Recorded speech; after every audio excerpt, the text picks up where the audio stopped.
दोस्तों आईपीएल भारत में एक बार फिर से शुरू होने वाला है और आईपीएल की शुरुआत होने से पहले आईपीएल की कर्ता धर्ता की बात ना हो, ऐसा हो सकता है क्या? आईपीएल के बादशाह Lalit Modi. I think everybody is very excited, without doubt. Some are worried, but overall I think there's great excitement between the players, the community and the cricket world. आज दुनिया का सेकंड लार्जेस्ट लीग बन चुका है IPL. बहुत सारा पैसा जाता है आईपीएल में। अभी आपने कुछ ही दिन पहले ऑक्शन देखा होगा, कई सारे प्लेयर्स को करोड़ों रुपए मिले हैं यहाँ से। लेकिन आज जहाँ पे आईपीएल है वो जिस आदमी के वजह से है, क्या आपको पता है उस आदमी का नाम लेना भी आज के दिन इलीगल है भारत में? ये एक ऐसे आदमी है जिन्हें आज भारत में एक फ्यूजिटिव बताया जाता है। लेकिन अभी हाल ही में राज शमानी की पॉडकास्ट में उन्हें अपनी साइड ऑफ द स्टोरी बताने का मौका मिला और उनकी साइड सुनने के बाद मैक्सिमम जनता हैरान हो चुकी है। आज हम लोग बात करने जा रहे हैं भारत के one of the biggest scams के बारे में, और क्रिकेट इतिहास का भी सबसे बड़ा स्कैम रहा है ये। कुछ कहेंगे India's most wanted Lalit Modi, पूर्व आईपीएल कमिश्नर, जिसके नाम को लेकर बवाल मचा हुआ है। चलिए बात करते हैं आज हम लोग द ललित मोदी स्कैम के बारे में। ललित मोदी 29 नवंबर 1963 ललित मोदी जी का जन्म न्यू दिल्ली में एक बहुत ही रईस खानदान में हुआ था। इनके पिताजी का नाम कृष्ण मोदी है, जो कि एक बहुत ही फेमस, बहुत ही बड़े उद्योगपति थे। इनके पिताजी गोडफ्रे नाम की एक कंपनी के मालिक थे, जो कि इंडिया में मैक्सिमम सिगरेट्स को सप्लाई किया करते थे और बहुत ही ज्यादा अमीर थे। तो कहा यह भी जा सकता है कि ललित मोदी बचपन से एक सिल्वर स्पून लेकर पैदा हुए थे। बचपन में जब वो बिशप स्कूल में पढ़ा करते थे तो उनको अलिजेडली बहुत ही ज्यादा बुली किया जाता था, जिसके वजह से वो एक दिन अपने स्कूल को छोड़कर बाहर भाग गए थे। जब वो अपने स्कूल को छोड़कर बाहर भागे थे तो अगले ही दिन उन्हें उसके स्कूल से रस्टिकेट कर दिया गया था। अब यहीं से ललित मोदी भारत से नफरत करने लगे थे और भारत से बाहर जाना चाहते थे पढ़ाई करने के लिए। अपने सारे एग्जाम्स वो दूसरों को पैसा देकर लिखवाते थे और फिर अपनी आगे की पढ़ाई करने के लिए ललित मोदी नॉर्थ कैरोलिना चले गए। बात ये 1985 की, ललित मोदी नॉर्थ कैरोलिना में अपनी बिजनेस की पढ़ाई कर रहे थे और इसी पढ़ाई के दौरान ललित मोदी अपनी जीवन की पहली और सबसे बड़ी गलती करते हैं। हुआ ये था कि ललित मोदी को उस समय नशा का बहुत ही ज्यादा शौक हो गया था और ड्रग्स बहुत ही ज्यादा फेमस थे यूएस में। तो इसी ड्रग्स को खरीदने के लिए वो अपने दोस्तों के साथ एक पेडलर के पास जाते हैं। होता यह है कि एक दिन वो पेडलर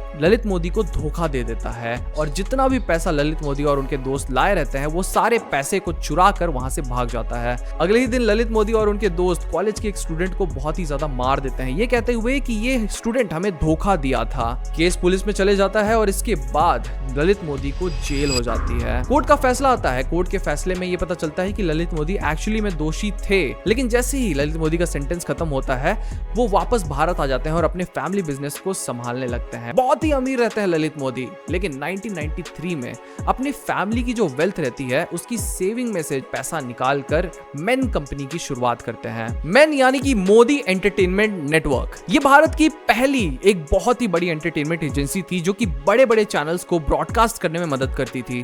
ESPN, फैशन शो जैसे बड़े बड़े चैनल्स को ब्रॉडकास्ट करने में मदद किया करते थे ललित मोदी उस समय, और वॉल्ट डिज्नी के जितने भी शोज आया करते थे वो सारे ललित मोदी ब्रॉडकास्ट किया करते थे। कुछ दिन ये कंपनी चलती है, लेकिन आगे जाकर ये कंपनी एक्चुअली में फेल हो जाती है और इस फेलियर के बाद ललित मोदी आगे बढ़ना चाहते थे बिजनेस में। तो उनको एक बहुत ही इंटरेस्टिंग उन्हें बिजनेस दिखता है, बिजनेस आइडिया। क्योंकि वो यूएस में रहे थे तो वो स्पोर्ट्स की अहमियत जान रहे थे और इंडिया में 2000 के समय कोई भी स्पोर्ट्स की अहमियत नहीं जान रहा था।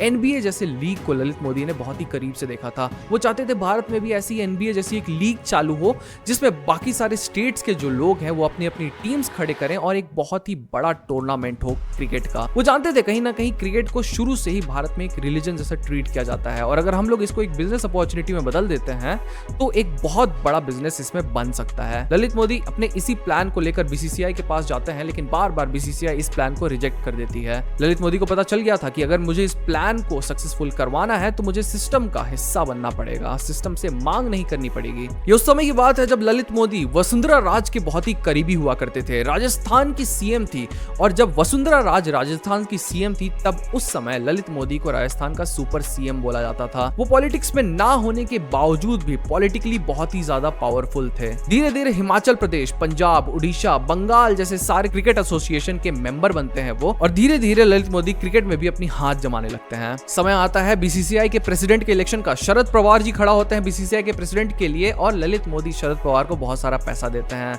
उनके पैसे देने की वजह से शरद पवार इस इलेक्शन को जीत जाते हैं और फिर शरद पवार प्रेसिडेंट बनते हैं और वाइस प्रेसिडेंट चुना जाता है ललित मोदी को। ललित मोदी का सपना ऑलमोस्ट पूरा ही होने वाला था। बात आ चुकी थी 2007 की, जब दुनिया में पहली बार T20 वर्ल्ड कप हुआ था और अमेजिंगली भारत इस T20 वर्ल्ड कप को जीत गई थी। ये मानिए साइन फ्रॉम द हेवन था कि भारत में कहीं ना कहीं T20 को शुरू करना जरूरी है अब। और फिर समय आता है 2008 का, जब IPL को भारत में अनाउंस कर दिया जाता है। अब शुरू से ही ललित मोदी एक मार्केटिंग जीनियस थे। IPL से पहले ECL को भारत में लॉन्च किया गया था और एक बहुत ही बड़ा टूर्नामेंट बनने वाला था ECL, लेकिन ललित मोदी को पता था कि अगर ये एक बड़ा टूर्नामेंट बन जाएगा तो IPL कभी भी पैदा नहीं हो पाएगा। तो वो एक क्लॉज डालते हैं, उस समय BCCI के वाइस प्रेसिडेंट थे, वो बोलते हैं कि जो भी प्लेयर ECL में खेलेगा वो ना ही इंटरनेशनल क्रिकेट खेल पाएगा ना ही डोमेस्टिक क्रिकेट खेल पाएगा, जिसकी वजह से ECL पूरा का पूरा फ्लॉप हो जाता है।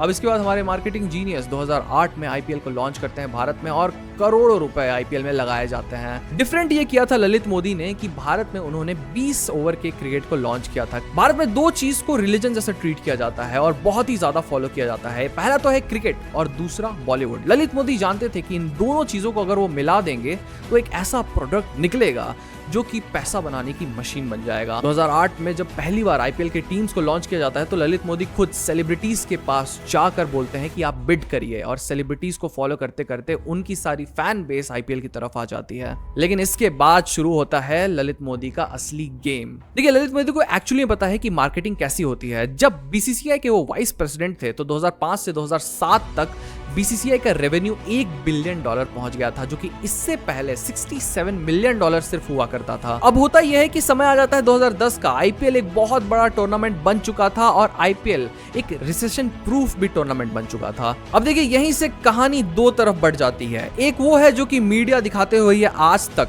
और दूसरी है ललित मोदी की कहानी। दोनों पर फोकस करेंगे। हुआ ये था कि 2010 में दो नए टीम्स लॉन्च होने थे। पहली थी पुणे वॉरियर्स और दूसरी थी कोची टस्कर्स। पुणे वॉरियर्स की जब डील हुई थी तो 370-380 मिलियन की डील थी, जो कि सहारा ने जीती थी। तुरंत ही जैसे ये डील हुई थी उसके बाद ही ललित मोदी ने पेपर्स पे साइन कर दिए थे कि भैया ये टीम आज से लीगलाइज कर दी गई है। लेकिन जैसे ही कोची टस्कर्स के पेपर्स आते हैं ललित मोदी के सामने तो वो साइन करने से इनकार कर देते हैं। मीडिया का ये कहना था उस समय कि ललित मोदी चाहते थे कि अडानी ग्रुप इस टीम को खरीदे, क्योंकि अडानी ग्रुप के पास उस समय बहुत ज्यादा पैसा था और IPL में वो लगा सकती थी। लेकिन ललित मोदी एक्चुअली में इसकी सच्चाई कुछ और बताते हैं। ललित मोदी के हिसाब से कोची टस्कर्स की जो शेयर्स थे वो एक्चुअल में इवनली बटे ही नहीं हुए थे, और इन सारे शेयर होल्डिंग में एक बहुत ही इंपॉर्टेंट और बहुत ही वियर्ड नाम भी शामिल था। ललित मोदी एक्चुअली में ये बोला करते थे कि जितने भी शेयर होल्डर्स हैं उनकी टोटल नेटवर्क मिला के $1 बिलियन होनी चाहिए, तभी वो एक IPL टीम को सस्टेन कर पाएंगे। लेकिन जब वो सारे शेयर होल्डर्स का नाम देखते हैं तो उसमें सुनंदा पुष्कर का नाम सामने आता है। जब वो इस नाम को पढ़ते हैं तो उन्होंने कभी इस नाम को देखा भी नहीं था, ना ही सुना था, जबकि खुद एक बहुत ही बड़े बिजनेसमैन हुआ करते थे ललित मोदी जी। तो वो इनसे मिलना चाहते थे।